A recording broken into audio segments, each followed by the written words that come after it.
17-year-old Mia thought her wheelchair ramp was just a way to leave her house. She never imagined it would become a battleground. When HOA President Karen Whitaker pulled out a knife and threatened her in broad daylight, Mia discovered that sometimes the biggest bullies create the strongest heroes. Before watching full story, comment below from where you watching. Also like and subscribe for more stories. The morning sun painted the quiet streets of Willow Creek in soft golden light. Every house looked perfect. Every lawn was cut just right. Every mailbox shined like new. But inside the Carter house on Maple Street, things were not perfect at all. Mia Carter sat in her wheelchair by the big living room window. She was 17 years old with dark hair and bright eyes that usually sparkled with dreams. Today her eyes looked worried and sad. In her hands she held her favorite sketchbook, but she wasn't drawing. She was thinking about the letter her father was reading. James Carter stood by the front door. He was a tall man with kind eyes, but right now his face looked angry. In his hands was a crumpled white letter. He had read it 3 times already, and each time it made him more upset. "They're doing it again," James said, his voice tight with anger. He threw the letter on the coffee table. "Karen Whitaker sent another complaint. She wants us to remove your ramp." Mia's heart sank. The ramp was the only way she could get in and out of the house. Without it, she would be trapped inside forever. 2 years ago, a terrible car accident had changed everything. The crash took away her ability to walk. Worse than that, it took away her mother's life. Now it was just Mia and her father trying to build a new life together. "What does the letter say this time?" Mia asked, though she already knew it would be bad. James picked up the letter and read it out loud. His voice got angrier with each word. "The wheelchair ramp is an eyesore that ruins the beauty of our neighborhood. It lowers property values and goes against our community standards. The ramp must be removed within 7 days or face daily fines of $500. Mia felt tears start to form in her eyes. "Dad, why does she hate me so much? I never did anything to her." James walked over and knelt down beside his daughter's wheelchair. His big, rough hands were gentle as he touched her shoulder. "She doesn't hate you, sweetheart. She's just a cruel person who thinks rules are more important than people. But don't worry, we'll fight this. I promise you that." But Mia wasn't sure they could win. Karen Whitaker was the president of the HOA, the Homeowners Association. She had been making their lives difficult since the day they moved to Willow Creek. It started with small complaints about their grass being too long or their mailbox being the wrong color. But after Mia came home from the hospital in a wheelchair, Karen's complaints got worse and worse. The next morning, Mia was in the kitchen helping her father make breakfast when they heard a car door slam outside. Through the window they saw Karen's bright red SUV parked in their driveway. Karen got out and marched toward their front door like a soldier going to war. Karen Whitaker was a woman in her 50s with perfectly styled blonde hair and expensive clothes. She always carried a clipboard and wore a frown that made her look like she smelled something bad. Today, her frown was deeper than usual. James opened the door before Karen could knock. "Karen, what do you want now?" "You know exactly what I want, James," Karen said, her voice sharp and cold. "That ramp needs to go. It's been 2 years since I first complained about it. I've been patient, but my patience is over." "Patient?" James's voice rose. "You call threatening to fine us $500 a day patient? Mia needs that ramp to get in and out of the house. You know that." Karen's eyes got narrow and mean. She looked at the wooden ramp that led from the front door to the sidewalk. "I don't care what your daughter needs. This is about keeping property values high and maintaining the beauty of our neighborhood. That ugly ramp ruins everything." Mia wheeled herself to the door. Her heart was beating fast, but she tried to be brave. "It's my home too," she said, her voice shaking a little. "I have a right to live here just like everyone else." Karen turned her cold stare on Mia. "Don't you dare talk back to me, young lady. You might think having a disability gives you special rights, but it doesn't. Rules are rules, and that ramp breaks the rules." James stepped between Karen and his daughter. His hands were clenched into fists. "Get off my property right now, Karen. And don't come back." Karen smiled, but it wasn't a nice smile. It was the kind of smile that promised trouble. "You'll regret this, James. I have the power to make your life very difficult. That ramp comes down, or I'll make sure you pay for it every single day." She turned and walked back to her SUV. Before getting in, she called over her shoulder, "You have 3 days to remove it or the fines start. And I mean it." That night, Mia couldn't sleep. She lay in her bed staring at the ceiling, thinking about Karen's words. Her room was full of her artwork, drawings of birds, flowers, trees, and her mother's smiling face. Art was the one thing that made her feel better after the accident. When she drew, she could forget about the wheelchair and the pain and the sadness. But tonight, even looking at her drawings didn't help. All she could see was Karen's mean face and cold eyes. She felt so small and helpless. The accident had already taken away so much, her ability to walk, her mother, her old life. Now Karen wanted to take away her freedom too. Around midnight, Mia heard her father moving around in the kitchen. She wheeled herself out to see what he was doing. James was sitting at the kitchen table with papers spread out in front of him. He looked tired and worried. "Dad? What are you doing up?" James looked up and tried to smile, but Mia could see how upset he was. "I'm looking at our savings, honey. Trying to figure out if we can afford to pay those fines until we can fight this in court." Mia wheeled closer and saw the numbers on the papers. Even she could tell they didn't have much money. "How much do we have?" "Not enough," James said quietly. "Not nearly enough to pay $500 a day for very long." Mia felt tears coming again. "Maybe we should just move somewhere else." "No," James said firmly. "This is our home. We're not running away from that bully. We'll find a way to fight this." But Mia could see the worry in her father's eyes. She knew he was scared too, even if he didn't want to show it. The next morning, Mia made a decision. She wasn't going to just sit there and let Karen push them around.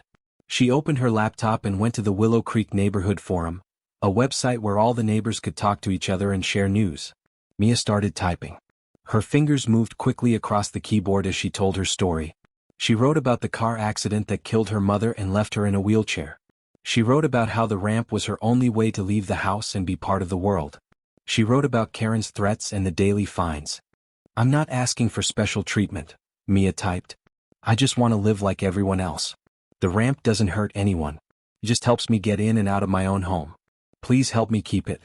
She attached one of her drawings, a picture of a bird trying to fly with a broken wing. Then she hit post and waited.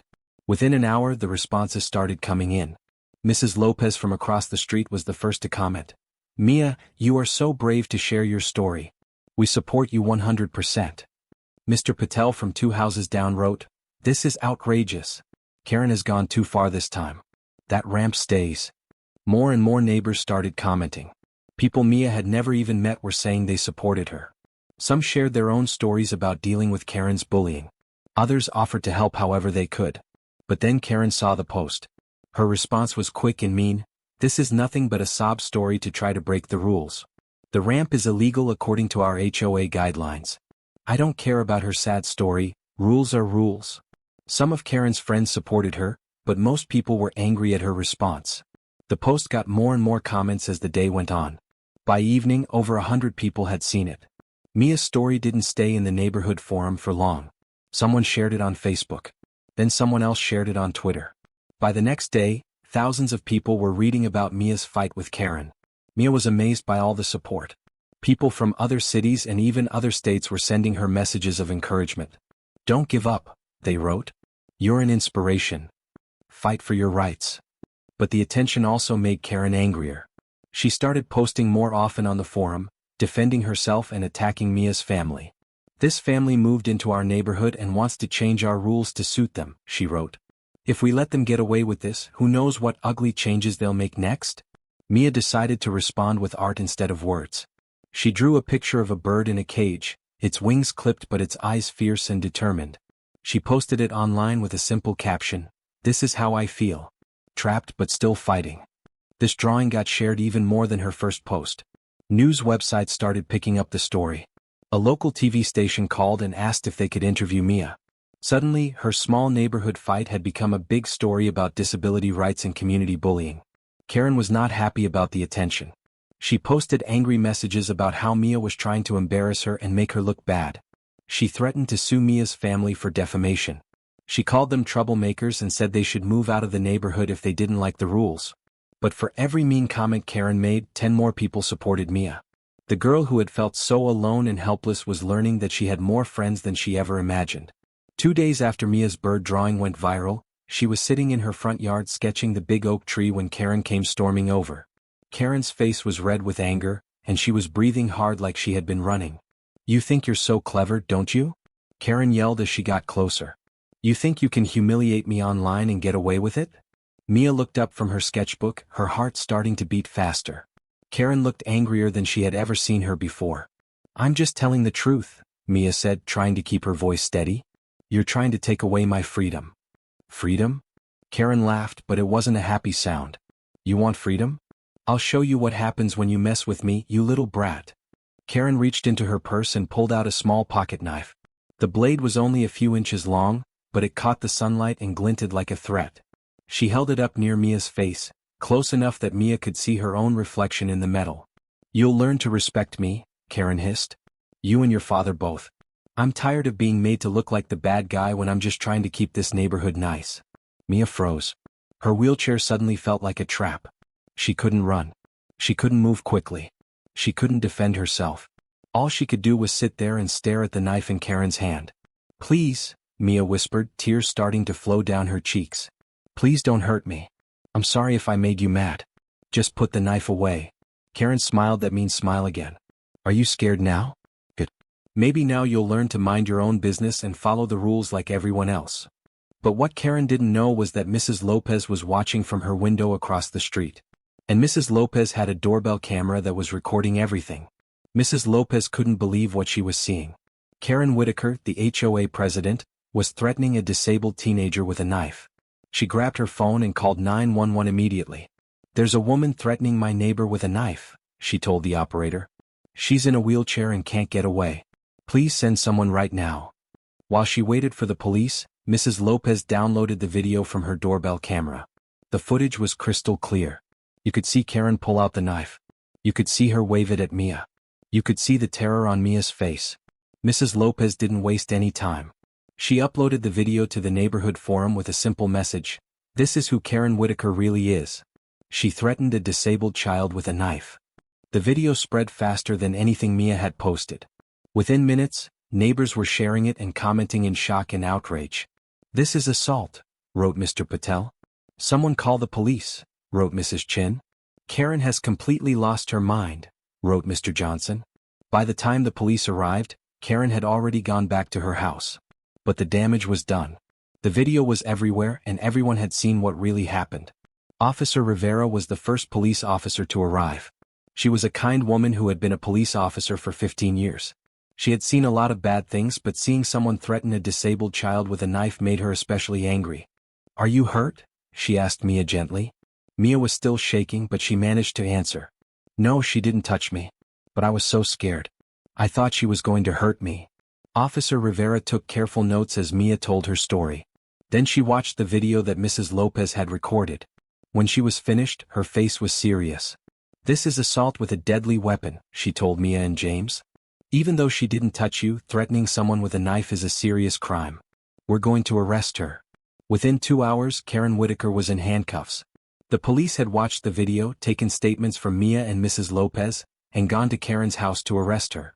Karen tried to defend herself. It was just a little knife, she argued. I wasn't really going to hurt her. I was just trying to scare her into following the rules. But the police didn't care about her excuses. Threatening someone with a weapon was a crime, no matter what the reason was. The news of Karen's arrest spread through the neighborhood like wildfire. People who had been afraid to speak up against her before suddenly felt brave enough to share their own stories. It turned out that Karen had been bullying lots of people in the neighborhood for years. Mr. Thompson, an elderly man who lived alone, told everyone how Karen had threatened to fine him $200 a day because his rose bushes were too tall.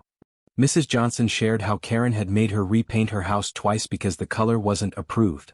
The Martinez family told how Karen had tried to ban their children from playing in their own front yard because it was too noisy. As these stories came out, people realized that Karen's fight with Mia was just the latest in a long pattern of bullying and abuse. The woman who claimed to be protecting the neighborhood had actually been terrorizing it for years. The day after Karen's arrest, the neighborhood felt different. It was like a dark cloud had been lifted. People who had been afraid to talk to each other before started having conversations. Neighbors who had been hiding in their houses started coming outside. Mrs. Lopez organized an emergency HOA meeting for that evening. She sent messages to everyone in the neighborhood. We need to talk about what happened and decide what to do next. The community center was packed. Mia had never seen so many of her neighbors in one place. James wheeled her to the front of the room, and she could feel everyone's eyes on her. But for the first time, those eyes weren't full of pity or curiosity. They were full of respect and support. Mrs. Lopez stood up first. We all know why we're here, she said. Karen Whitaker crossed a line that should never be crossed. She threatened a child with a weapon. But more than that, she's been bullying all of us for years. It's time to make some changes. Mr. Patel stood up next. I make a motion that Karen Whitaker be removed as HOA president immediately, he said. And I nominate Mrs. Lopez to take her place. The room erupted in applause. When they voted, it was unanimous. Karen was out and Mrs. Lopez was in. Then Mr. Thompson, the quiet elderly man who rarely spoke at meetings, stood up. I want to say something to Mia, he said, his voice shaking with emotion. Young lady, you showed more courage in the past week than most of us have shown in years. You stood up to a bully when the rest of us were too scared to speak up. You should be proud of yourself. Mia felt tears coming to her eyes, but they were good tears this time. Thank you, she said, her voice barely above a whisper. I was so scared. I just wanted to feel safe in my own home. Mrs. Chen, a woman Mia had never talked to before, stood up. We're going to make sure you feel safe, she said. And we're going to change the HOA rules so no one can ever do this to anyone again. Over the next few weeks, the new HOA board worked to rewrite the rules. They threw out many of Karen's harsh regulations and replaced them with fair, reasonable guidelines that respected everyone's rights. The new rules said that accessibility equipment like ramps, railings, and modified doorways were always allowed. They also said that the HOA could not fine anyone without first offering to help them solve the problem. But most importantly, they added a rule that said the HOA president could not act alone. Any major decisions had to be voted on by the entire board, and homeowners had the right to appeal any decision they thought was unfair. Mia's ramp was officially declared a permanent part of the neighborhood. More than that, the HOA offered to help pay for any other accessibility improvements the Carter family might need. The story of Mia's fight continued to spread online. She started getting letters from kids with disabilities all over the country, telling her how her courage had inspired them to stand up for themselves too. One letter came from a boy named Alex in California. He wrote, "My school wouldn't let me bring my service dog to class. But after I read your story, I fought back. Now my dog comes to school with me every day. Thank you for showing me how to be brave." Another letter came from a girl named Sarah in Texas. She wrote, "The kids at school made fun of me for using crutches. But you taught me that I have nothing to be ashamed of. Now I stand up to bullies and some of them have even become my friends." Reading these letters made Mia cry happy tears. She had started this fight just trying to keep her ramp, but somehow she had ended up helping kids everywhere. 3 months later, Karen's trial began. Mia was nervous about testifying, but she knew it was important. Karen needed to face the consequences of what she had done. The courthouse was full of people from Willow Creek who had come to support Mia. Mrs. Lopez, Mr. Patel, Mr. Thompson, and dozens of other neighbors filled the benches behind her. When it was Mia's turn to testify, she wheeled herself up to the witness stand. The prosecutor, a woman named Ms. Davis, asked her to tell the jury what had happened. Mia took a deep breath and began her story. She told them about the car accident, about losing her mother, about how the ramp was her only way to participate in the world. She told them about Karen's harassment and threats. And she told them about the day Karen pulled out the knife. "I was so scared," Mia said, looking directly at the jury. "I couldn't run away. I couldn't defend myself. All I could do was sit there and hope she wouldn't hurt me." The prosecutor showed the jury the video from Mrs. Lopez's doorbell camera. You could hear people in the courtroom gasp when they saw Karen wave the knife at Mia. Karen's lawyer tried to argue that it was just a misunderstanding, that Karen was under stress and didn't mean to threaten anyone. But the video didn't lie. Everyone could see what really happened. When the jury came back after just 1 hour of deliberation, Mia knew they had made their decision. "We find the defendant guilty of assault with a deadly weapon," the foreman announced. The judge sentenced Karen to 6 months in jail and 2 years of probation. She also had to pay a fine and attend anger management classes.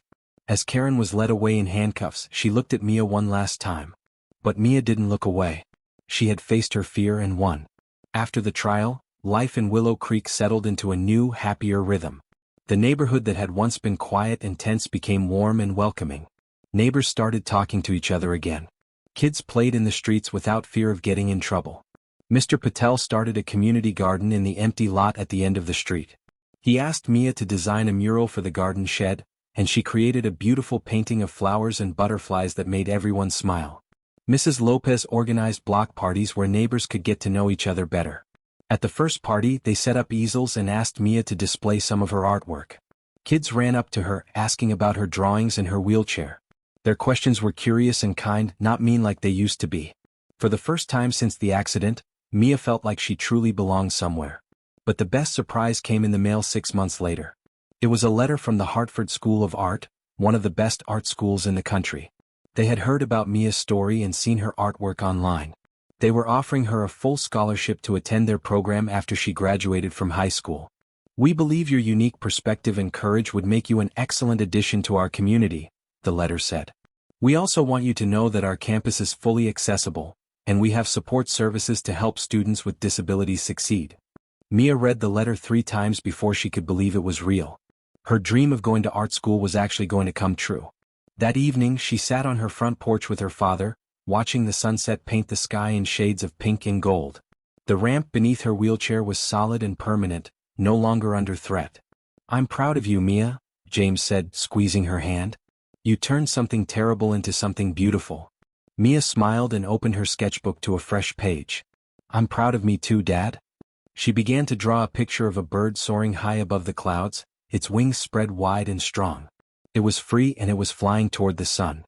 1 year after the trial, Mia was featured in a national magazine article about young people who were making a difference.